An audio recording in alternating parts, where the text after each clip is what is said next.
Royal Challengers Bengaluru star batter Virat Kohli ఐపీఎల్లో తన రికార్డుల వేట కొనసాగిస్తున్నాడని చెప్పాలి భయ్య.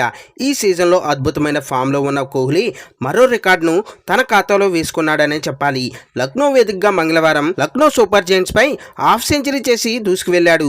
ఈ క్రమంలో ప్రపంచంలో ఎవరికీ సాధ్యం కాని రికార్డులను కోహ్లీ నెలకొల్పాడు.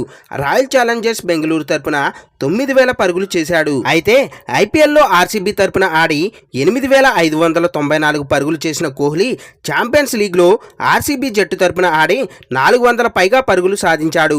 దీంతో ఒకే జట్టుకు ఆడుతూ 9,000 పరుగుల క్లబ్లోకి చేరిన తొలి ప్లేయర్గా కోహ్లీ చరిత్ర సృష్టించాడు. కోహ్లీ తర్వాత ఈ లిస్టులో రోహిత్ శర్మ రెండో స్థానంలో ఉన్నాడు. హిట్మెన్ ముంబై ఇండియన్స్ తరపున 6,060 పరుగులు చేశాడు. ఇక మూడో స్థానంలో చెన్నై సూపర్ కింగ్స్ తరపున సురేష్ రైనా 5,528 పరుగులు చేశాడు.